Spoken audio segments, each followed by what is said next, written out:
Boa noite, meus irmãos. Hoje é dia 28 de outubro de 2024, segunda-feira.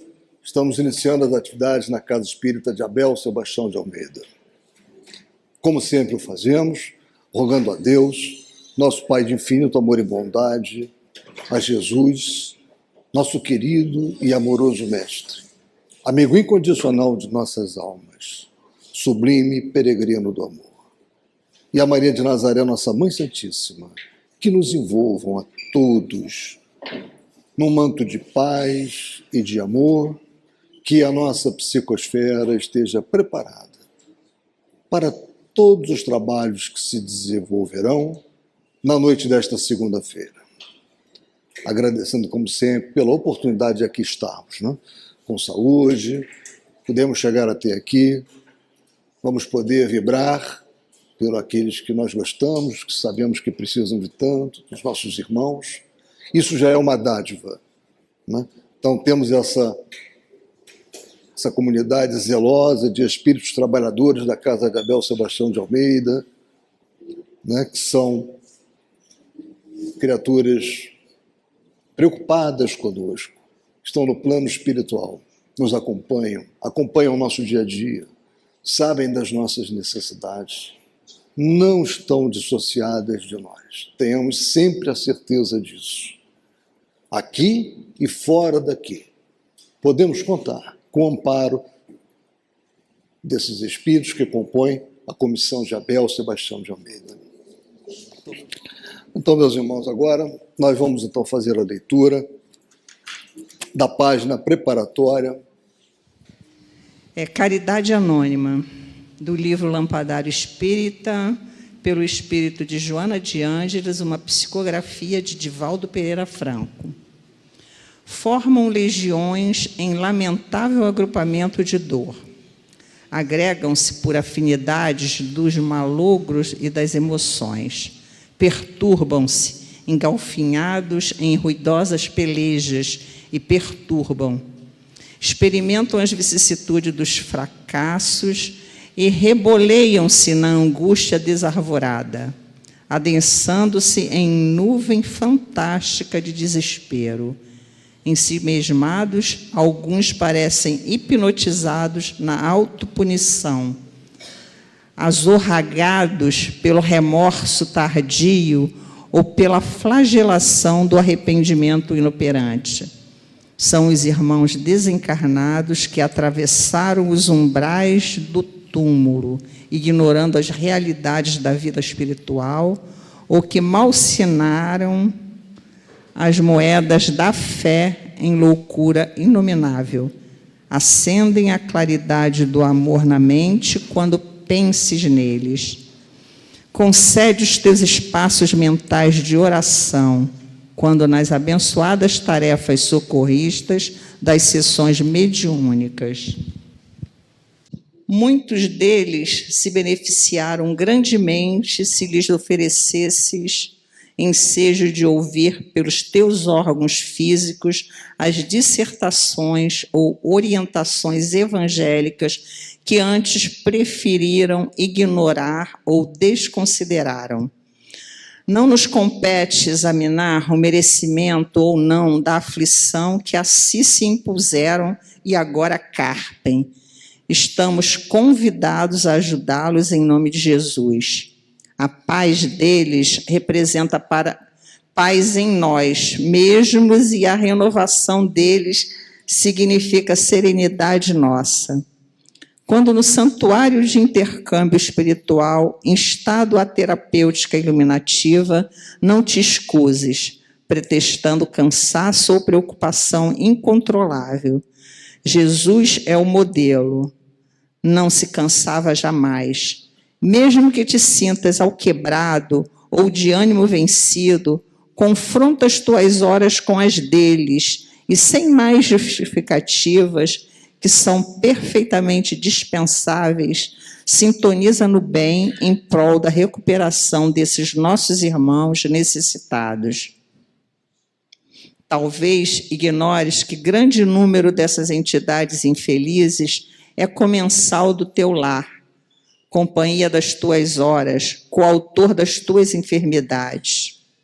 O comércio com os desencarnados é variado e intenso graças ao panorama de sintonia mental que vigem em ambos os planos da vida. Reserva, pois, diariamente um quartel de hora para leitura, meditação e prece, instruindo e evangelizando o teu espírito e prepara-te para o socorro aos que te anteciparam na viagem de volta. O cristão espírita é o garimpeiro que distingue na ganga da vida as gemas da verdade, embora ainda não fulgentes. A exemplo de Jesus, esclarece e socorre os esfaimados da verdade ou do pão ao teu lado, no domicílio carnal, mas não ouvides esses olhos e ouvidos que perderam a faculdade de registrar imagens luminosas e sonoras, mergulhados como se encontram nas tristes evocações da insânia em que se consumiram. Faze deles teus irmãos e amigos para a eternidade. Num dia, embora longe, abrindo os olhos para os outros painéis, após as pelejas árduas vitórias, defrontarás aqueles aos quais ajudaste, acercando-se de ti, risonhos e felizes, reconhecidos e amorosos, a saudar-te nessa abençoada madrugada perene e sem sombras da vida imortal. Boa reflexão, né? Que a gente pode fazer para os nossos irmãos com a prece. Bom estudo, gente. Bem, meus irmãos, que página maravilhosa essa de Joana de Ângeles e Lampadário Espírita, né? Se não der tempo de concluir com a segunda etapa do nosso estudo, o que foi lido já é mais do que suficiente para os esclarecimentos sobre a prece e os desencarnados, como a prece é importante para os desencarnados. Voltemos depois a esse texto, peguemos o nosso Lampadário Espírita, mesmo que nós não tenhamos fisicamente, peguemos na internet, não é? Temos muitas obras na internet, vale a pena refletirmos algumas vezes sobre essa mensagem de Joana de Ângeles. Mas então, meus irmãos, nós vamos agora dar continuidade ao estudo do Evangelho segundo o Espiritismo, que tem total conexão, o nosso tema, com isso que foi lido, com essa mensagem maravilhosa de Joana de Ângeles. Hoje eu estou aqui substituindo a nossa irmã Vanessa, ela não pôde vir por motivos profissionais, né? Mas em outra oportunidade estará conosco aqui. E o tema é esse: Pedi e obtereis, itens 16 a 21 do capítulo 27 do Evangelho segundo o Espiritismo.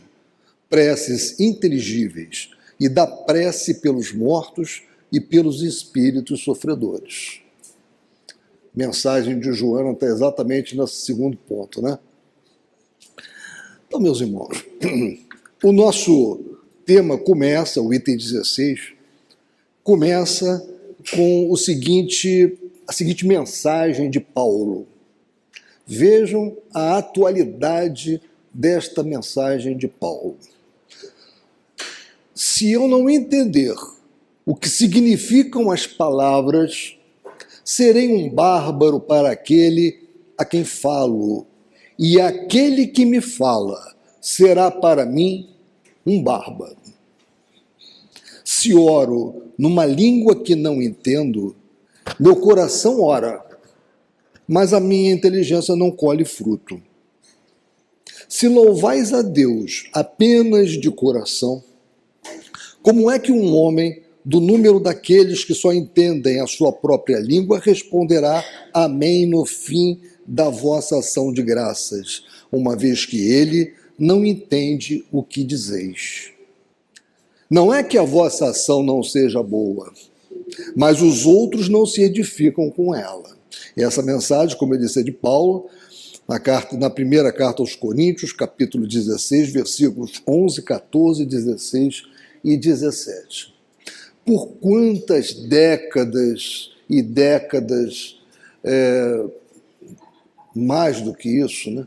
Por quantas centenas de anos, né? As pessoas iam a lugares para orar e escutavam as orações em língua diferente daquela que falavam, né? E não entendiam, obviamente, né? Vejam só, quando eu era bem mais jovem, eu peguei o final do ensino de latim. Não sei se alguém aqui chegou a estudar latim e conhece assim, ainda, lembra de latim fluentemente, né? Nossa, ela lembra, né? Mas não é fácil, ainda mais depois que você estuda o latim, quando tinha 14 anos, 13 anos, 12, você não vai mais recordar, porque nós não usamos mais, é uma língua dita morta. E era muito comum, e ainda existe isso, né, nas igrejas católicas, que as missas, né, elas sejam, pelo menos grande parte dela e as orações sejam realizadas em latim, né? E eu, por curiosidade, eu ia aqui passar para vocês um vídeo de um Pai Nosso em alemão. Simplesmente não é possível de entender coisa alguma, a não ser para quem conheça alemão aqui, fluentemente, porque quem não conhece alemão não vai entender, né? Eu não tive tempo de colocar, mas pelo menos eu vou falar, né, porque eu fui, e qualquer um pode fazer isso, pode ir na internet e colocar, basta procurar lá no Google, botar Pai Nosso em alemão, se tiver curiosidade. E vai ver que, olha, não dá para entender coisa alguma. Pode botar em russo, pode botar em mandarim, nessas línguas que nós não conhecemos. Então, reparem, é o que Paulo nos disse. Alguém chega aqui, profundo conhecedor de alemão, e faz uma oração em alemão. Como é que nós vamos entender o que ele está dizendo para nós? Como é que nós vamos poder nos conectar com a mensagem que ele está tentando transmitir? Seja o Pai Nosso, seja uma outra oração que ele esteja fazendo, uma belíssima oração até na sua língua natal, mas nós não conhecemos. Então ele está nos alertando para que nós tenhamos esse cuidado de usar uma forma de comunicação onde a palavra seja reconhecida, o glossário, o vocabulário seja comum, para que nós possamos alcançar os objetivos.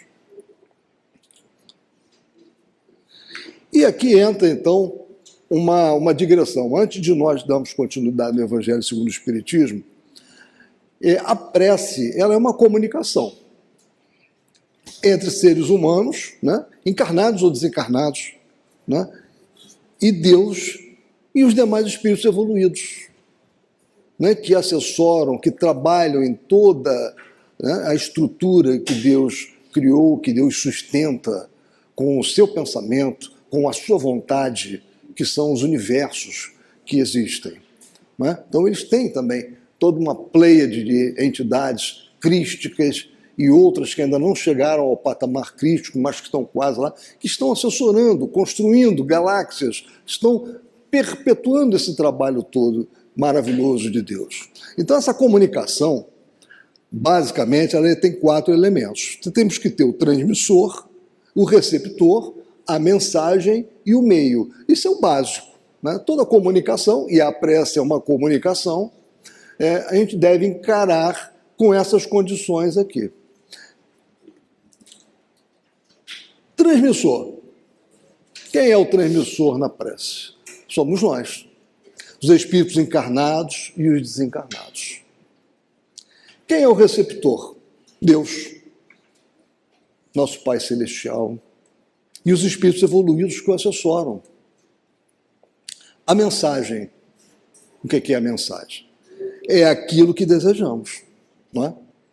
Ou desejamos agradecer, ou desejamos que tenhamos um pouco mais de resiliência para um problema grave que estamos enfrentando, ou desejamos auxiliar um irmão que está passando por um problema difícil e queremos que ele possa ter mais força, mais resistência para aquele problema, que possa encarar de uma maneira diferente aquele problema, como consequência de suas próprias ações, de suas imperfeições, e não se revoltar.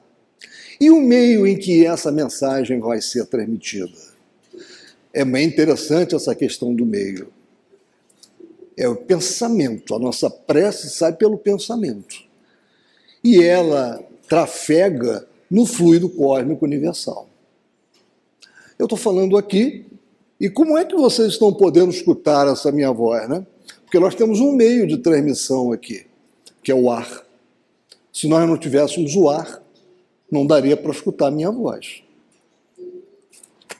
Né? Várias criaturas que vivem no mar se comunicam por emissão de sons. Elas transmitem, recebem. O golfinho, as baleias, por exemplo. Né? Qual é o meio de transmissão? É o mar, é a água, é o que faz com que aquele som chegue aonde ela quer. E o nosso pensamento? É o fluido cósmico universal. E é pelo fluido cósmico universal que Deus e todos aqueles espíritos que o circundam, que o assessoram, recebem a nossa mensagem, recebem a prece. Então, meus irmãos,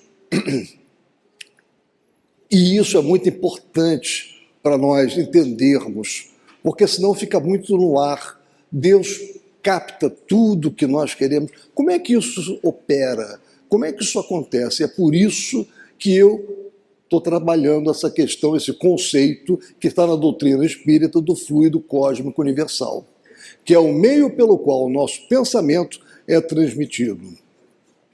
Então, quando nós estudamos a doutrina espírita, nós aprendemos que há dois princípios constitutivos do universo. O princípio espiritual e o princípio material, ou fluido cósmico universal.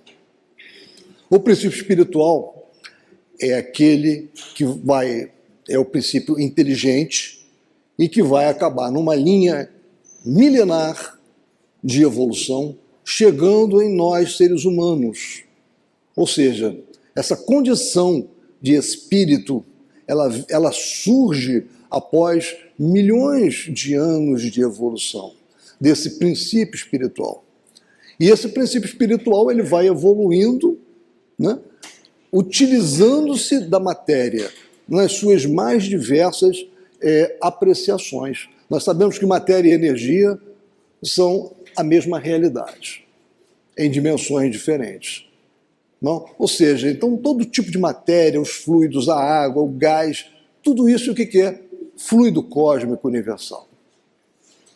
Fluido cósmico universal. Se eu pegar essa água que está aqui, beber um copo d'água,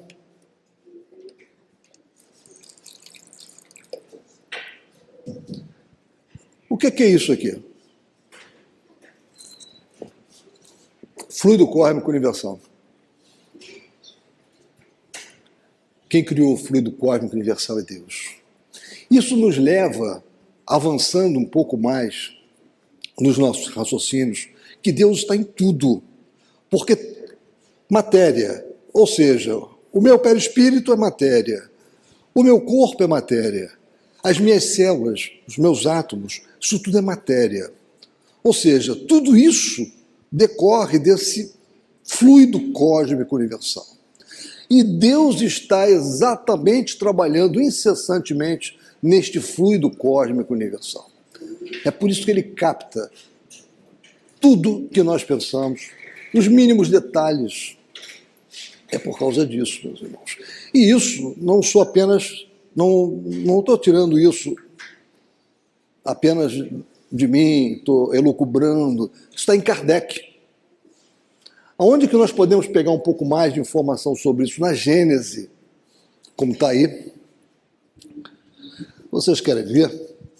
Com o capítulo 2 da Gênese, é muito interessante, é riquíssimo, principalmente quando a gente procura analisar a prece, a providência de Deus, como Deus age para nos auxiliar. Então, eu convido a todos que leiam, não só esse livro todo, porque esse livro deve ser estudado por todos nós. É um dos livros básicos da codificação espírita, a Gênese. Mas esse capítulo 2, que fala de Deus, a partir do item 20 e seguinte, ele começa a falar da providência. E vejam só, a providência é a solicitude de Deus para com suas criaturas. Ele está em toda parte, tudo vê, a tudo preside, mesmo as coisas mais mínimas. É nisto que consiste a ação providencial. Na questão, no item 21, né, pulando várias coisas interessantes, no estado de inferioridade em que ainda se encontram, só muito dificilmente podem os homens compreender que Deus seja infinito. Porque isso realmente é difícil da gente entender. O finito tentar entender o infinito, né? Tendo restritas suas faculdades e percepções, não compreendem que Deus possa e se digne de intervir diretamente nas pequeninas coisas. Avançando um pouco mais, para que não fique enfadonho e não tirar de vocês essa vontade de ler esse capítulo 2 da Gênese, suponhamos um fluido bastante sutil para penetrar todos os corpos. Sendo ininteligente, esse fluido atua mecanicamente por meio tão só das forças materiais. Se, porém, o supusermos dotado de inteligência, de faculdades perceptivas e sensitivas, ele já não atuará às cegas, mas com discernimento, com vontade e liberdade. Verá, ouvirá e sentirá.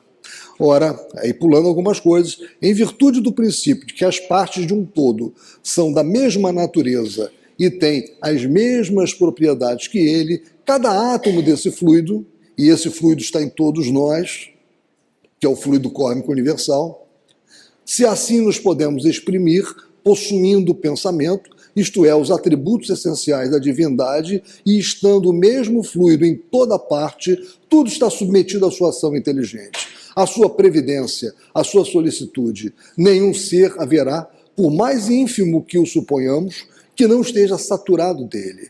Achamos-nos, então, constantemente em presença da divindade. Nenhuma das nossas ações lhe podemos subtrair ao olhar. O nosso pensamento está em contato ininterrupto com o seu pensamento. Está em contato ininterrupto com o seu pensamento. Havendo, pois, razão para dizer-se que Deus vê os mais profundos refolhos do nosso coração. Estamos nele como ele está em nós, segundo a palavra do Cristo. Né? Então, meus irmãos, e aqui continua, é muito interessante, o que ele está dizendo aqui? Nós já vimos que ele está falando do fluido cósmico universal, que Deus cria utilizando-se do fluido cósmico universal, que é a criação dele.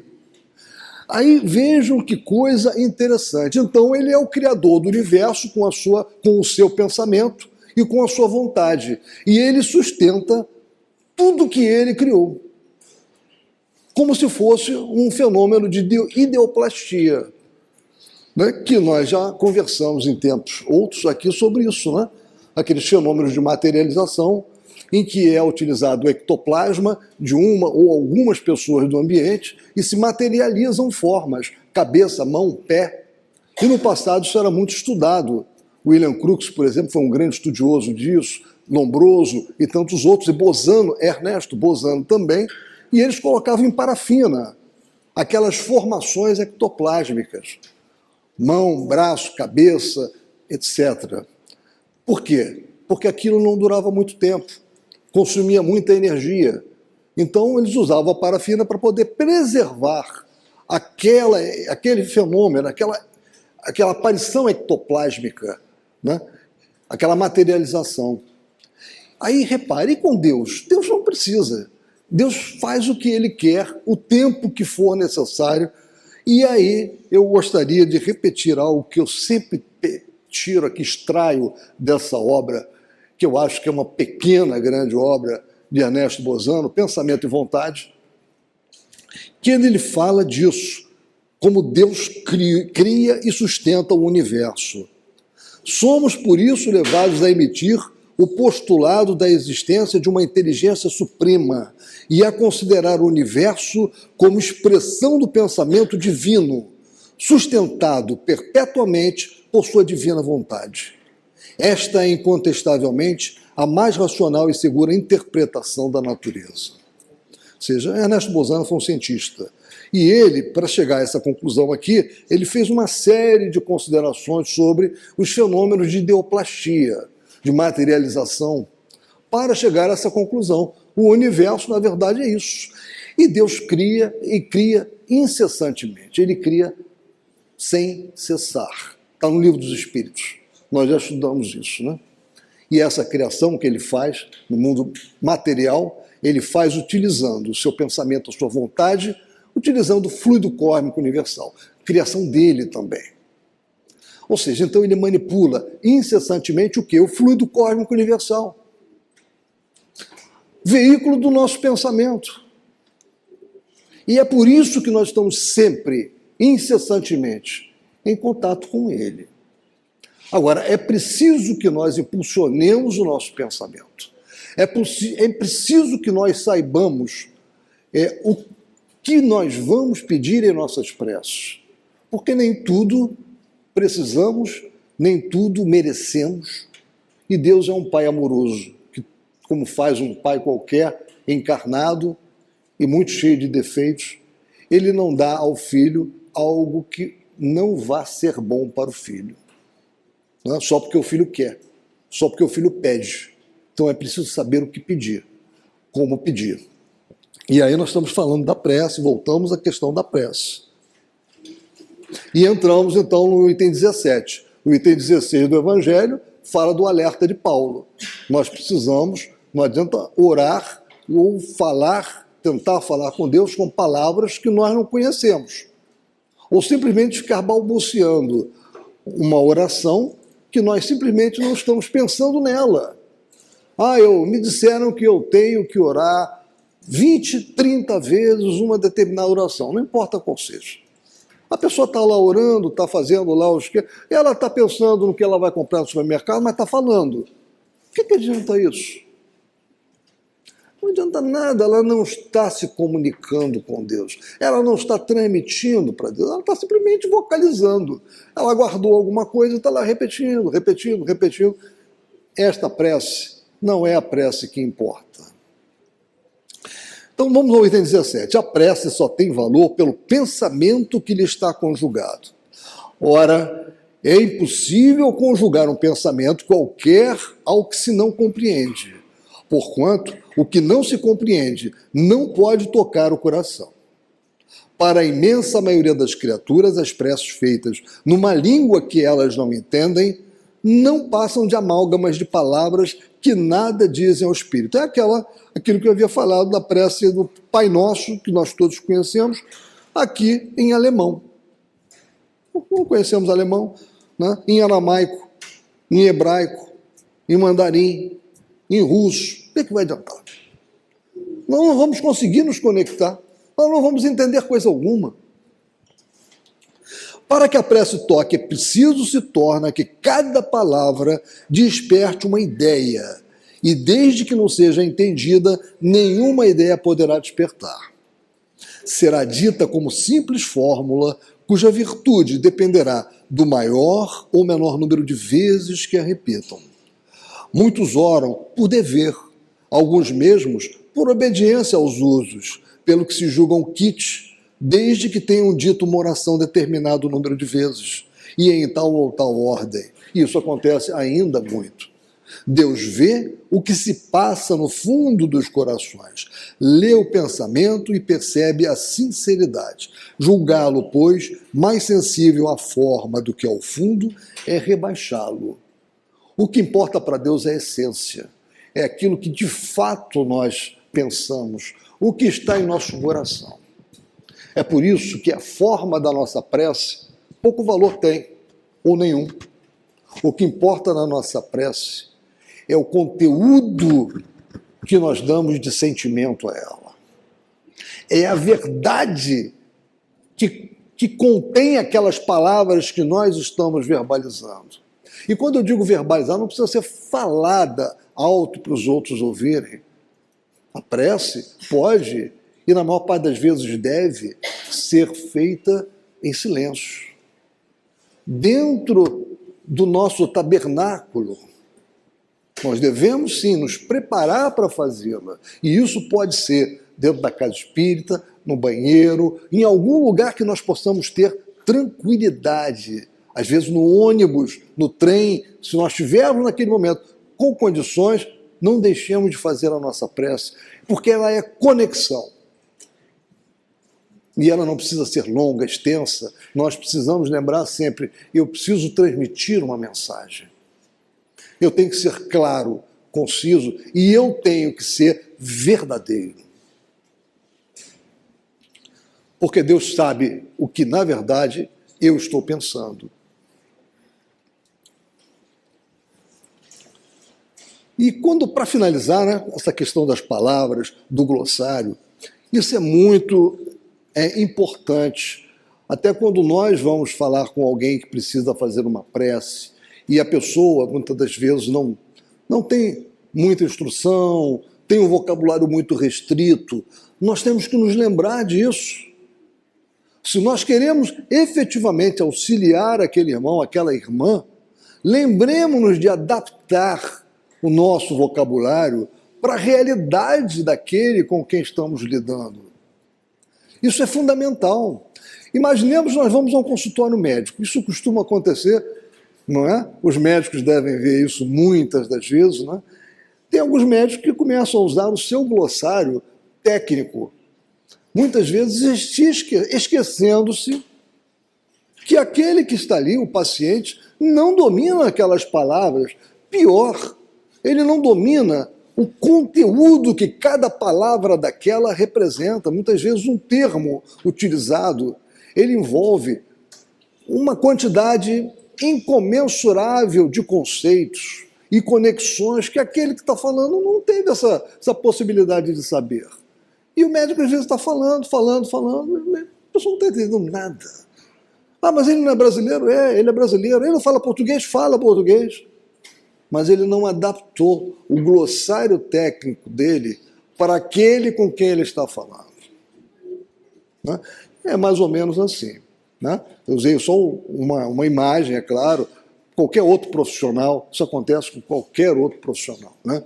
Que não faça as adaptações do seu linguajar para com aquele que ele está falando. Então, lembremos-nos quando nós formos fazer a nossa prece, não para com Deus, porque Deus não há problema algum, né? Mas quando nós estivermos com alguém querendo ajudar uma pessoa, chamar essa pessoa para a prece, façamos de uma forma que ela nos acompanhe, que ela possa estar conosco, que o coração dela possa estar recebendo aquelas imagens que nós estamos tentando transmitir. E agora, com relação aos nossos irmãozinhos que desencarnaram, que deixaram esse corpo material, que se encontram na pátria espiritual. A prece é importante para eles. A prece é fundamental para auxiliá-los.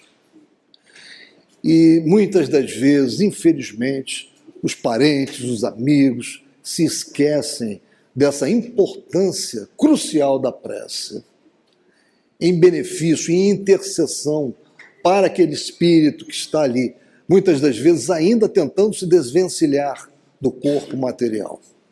Quantas vezes nós encontramos nos velórios, infelizmente, pessoas rindo, conversando, falando de futebol, falando do supermercado, e muitas das vezes, pior ainda, falando mal e falando de problemas daquele que está ali, daquele espírito que não está mais encarnado, que está ali num processo de separação e que precisa tanto de uma prece que saia do coração. E isso auxilia demais. Então, nós estamos falando desses nossos irmãos que se encontram numa situação que nós já nos encontramos milhares e milhares e milhares de vezes, porque encarnamos e desencarnamos já milhares, centenas de milhares de vezes, não é? Então, nós estamos falando desses, que hoje representam o que nós já tivemos no passado, né? E que vamos ter. Todos nós desencarnaremos, todos nós. E todos nós aqui precisaremos disso, precisaremos desse auxílio, dessa prece daqueles que nos são queridos, dessa mentalização. Então, imaginemos que isso que nós hoje podemos fazer pelos nossos irmãos, nós precisaremos, como já precisamos, em tempo que nós não sabemos precisar. Nenhum de nós aqui sabe quando chegará o seu momento. Então, os espíritos sofredores, item 18, reclamam preces e estas lhes são proveitosas, porque, verificando que há quem neles pense, menos abandonados se sentem, menos infelizes. Entretanto, a prece tem sobre eles ação direta, reanima-os, incute-lhes o desejo de se elevarem pelo arrependimento e pela reparação, e possivelmente desvia-lhes do mal o pensamento. É nesse sentido que lhes pode não só aliviar, como abreviar os sofrimentos. Então, sobre isso, é feita uma menção ao céu e inferno, segunda parte, exemplos, uma obra que também deve ser lida.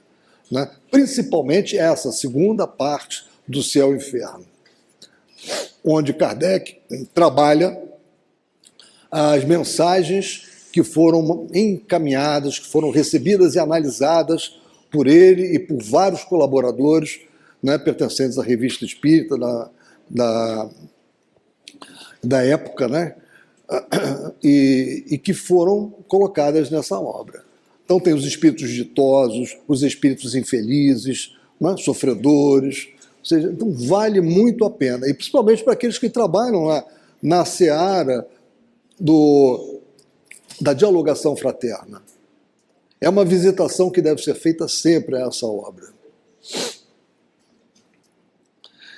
O item 19 do Evangelho, capítulo 27, item 19. Pessoas há que não admitem a prece pelos mortos, porque, segundo acreditam, a alma só tem duas alternativas: ser salva ou ser condenada às penas eternas, resultando, pois, em ambos os casos, inútil a prece. Sem discutir o valor dessa crença, admitamos por instantes a realidade das penas eternas e irremissíveis, e que as nossas preces sejam impotentes para lhes pôr termo. Perguntamos se nessa hipótese será lógico, será caridoso, será cristão recusar a prece pelos réprobos. Tais preces, por mais impotentes que fossem para os liberar, não lhes seria uma demonstração de piedade capaz de abrandar-lhes os sofrimentos?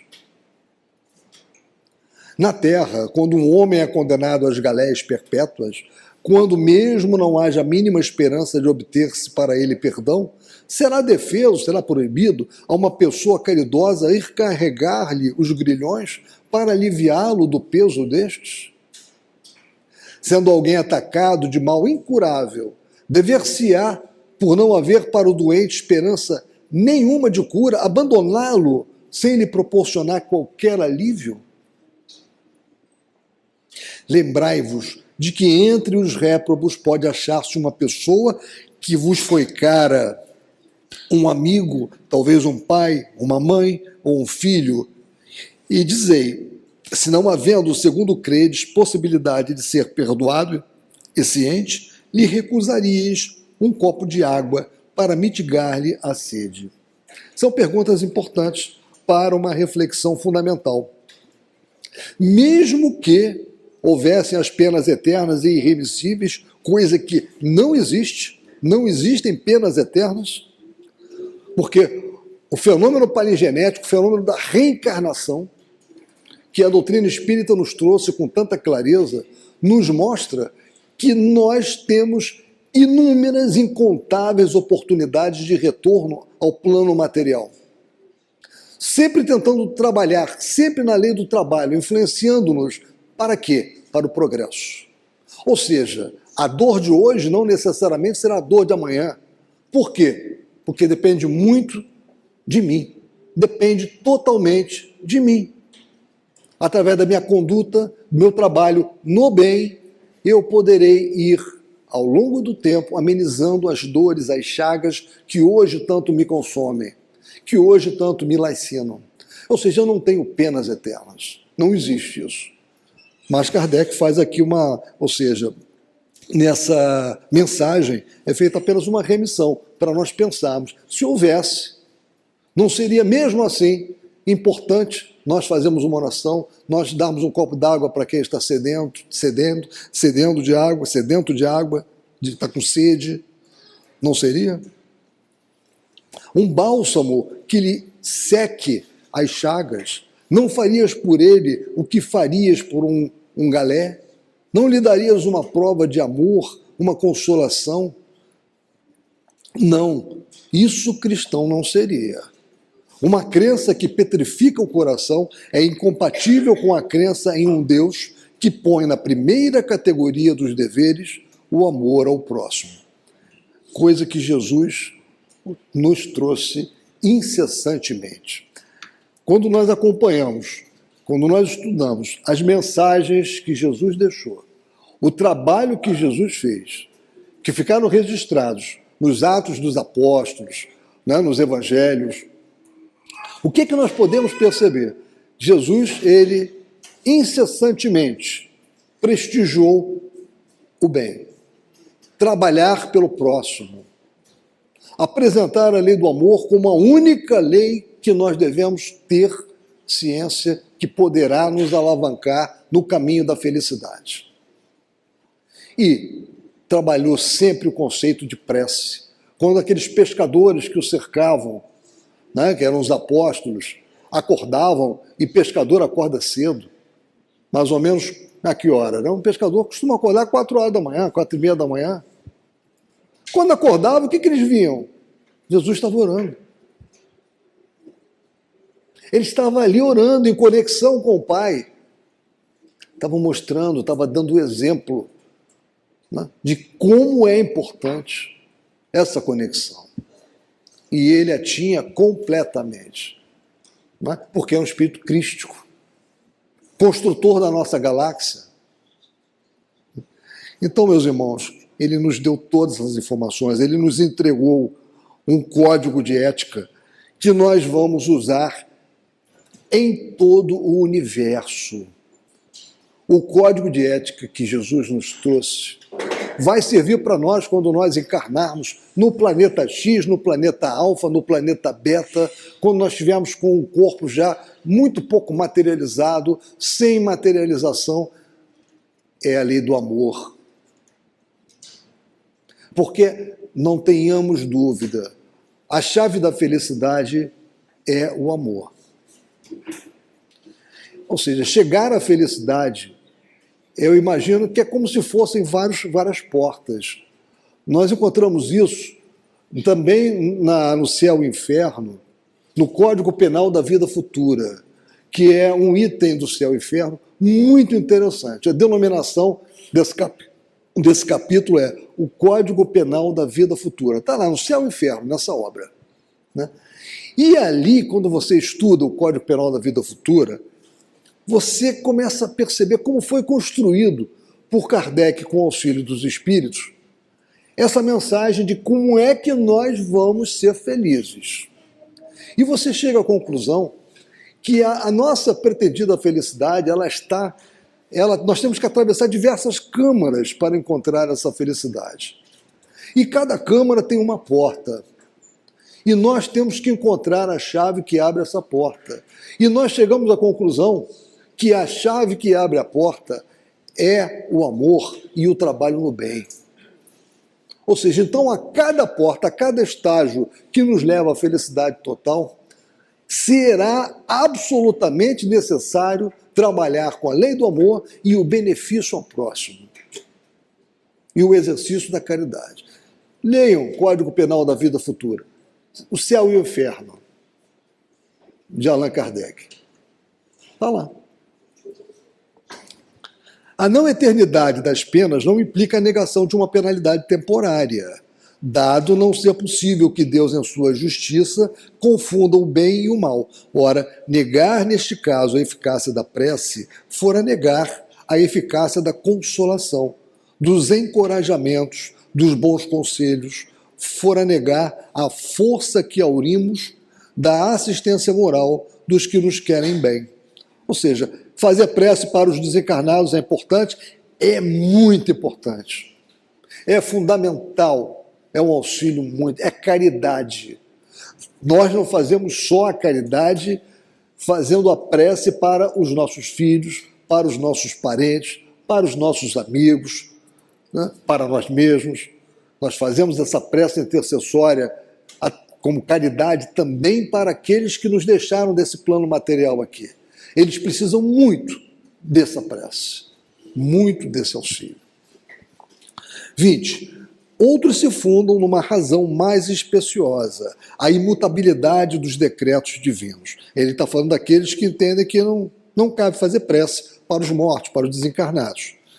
Deus, dizem esses, não pode mudar as suas decisões a pedido das criaturas. A não ser assim, careceria de estabilidade o mundo. O homem, pois, nada tem de pedir a Deus, só lhe cabendo submeter-se e adorá-lo. Há nesse modo de raciocinar uma aplicação falsa do princípio da imutabilidade da lei divina, ou melhor, ignorância da lei, no que concerne à penalidade futura. Essa lei revela-na hoje os Espíritos do Senhor, quando o homem se tornou suficientemente maduro para compreender o que, na fé, é conforme ou contrário aos atributos divinos. Segundo o dogma da eternidade absoluta das penas, não se levam em conta ao culpado os remorsos, nem o arrependimento. É-lhe inútil todo o desejo de melhorar-se. Está condenado a conservar-se perpetuamente no mal. Se a sua condenação foi por determinado tempo, a pena cessará, uma vez expirado esse tempo. Mas quem poderá afirmar que ele, então, possua melhores sentimentos?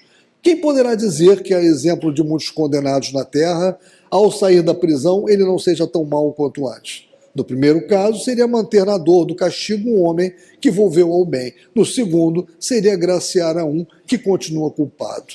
A lei de Deus é mais previdente, sempre justa, equitativa e misericordiosa. Não estabelece para a pena qualquer que esta seja duração alguma. Ela se resume assim: o homem sofre sempre as consequências de suas faltas. Não há uma só infração à lei de Deus que fique sem a correspondente punição. A severidade do castigo é proporcionada à gravidade da falta. Indeterminada é a duração do castigo para qualquer falta. Fica subordinada ao arrependimento do culpado e ao seu retorno à senda do bem. A pena dura tanto quanto a obstinação no mal. Seria perpétua se perpétua fosse a obstinação. Dura pouco, se pronto é o arrependimento. Ou seja, não há pena perpétua. Desde que o culpado clame por misericórdia, Deus o ouve e lhe concede a esperança. Mas não basta o simples pesar do mal causado. É necessária reparação, pelo que o culpado se vê submetido a novas provas em que pode sempre, por sua livre vontade, praticar o bem, reparando o mal que haja feito. Então, vejam só, o bem, reparar o mal com o bem é o caminho. E ajudar a esses que estão no plano espiritual a poderem mudar a sua forma de pensar, a poderem reencontrar-se com Deus, é caridade da nossa parte. No que se faz aqui nas quartas-feiras, na segunda parte dos nossos trabalhos, os trabalhos chamados de dialogação fraterna, antes eram chamados de trabalhos de desobsessão, né? O que se procura? Se procura ajudar a irmãos desencarnados que chegam aqui em condições lamentáveis, deploráveis, com sofrimentos extremamente angustiantes. E quais são os recursos? Ouvir. A primeira coisa que precisa é ouvir. Saber ouvir. Ouvir com amor. Como se costuma dizer, ouvir usando o coração como ouvido. Depois, fazer contra-sugestões, retirando aquelas ideias erradas, angustiantes, que aquele irmãozinho que aqui foi trazido está ali, se manifestando pelo médium, verbalizando. Se tiver dificuldade, o que ele usa? A prece. A prece é indispensável nesse trabalho. Ou seja, a prece é um elemento que nós devemos ter sempre conosco. É uma ferramenta de conexão com Deus. E para exercê-la precisamos ter o quê? Vontade. Vontade de auxiliar. Vontade de nos conectarmos com Deus. E ter a certeza de que pela prece nós podemos fazer muito a caridade. é a chamada prece intercessória. Então, continuando nesse item 21, né, o homem é assim constantemente o árbitro de sua própria sorte. Pertence-lhe abreviar ou prolongar indefinidamente o seu suplício, a sua felicidade ou a sua desgraça. Dependem da vontade que tenha de praticar o bem. Então, meus irmãos, fica mais uma vez aquela lembrança. Quem puder, pegue o seu Céu e Inferno e leia Código Penal da Vida Futura. Está lá. É um capítulo do Céu e Inferno. É muito importante porque ali tem, vamos chamar assim, as regras que se aplicam ao nosso dia a dia. Ali tem a explicação do nosso sofrimento e como nós podemos fazer para sair do sofrimento. E ali também nós vamos perceber o seguinte: não existe Deus que seja um punisher, um elemento que pune as pessoas. Não. Ele não é. Ele simplesmente tem leis imutáveis. Quando nós transgredimos as leis imutáveis, nós sofremos. Como é que nós deixamos de sofrer? Como é que nós minoramos o nosso sofrimento? Pelo amor, pela prática do bem. E a conexão com Deus, através da prece, é fundamental em todo esse processo. Continuando e finalizando, tal a lei imutável e em conformidade com a bondade e a justiça de Deus. Assim, o espírito culpado e infeliz pode sempre salvar-se a si mesmo. A lei de Deus estabelece a condição em que se lhe torna possível fazê-lo. O que as mais das vezes lhe falta é a vontade, a força, a coragem.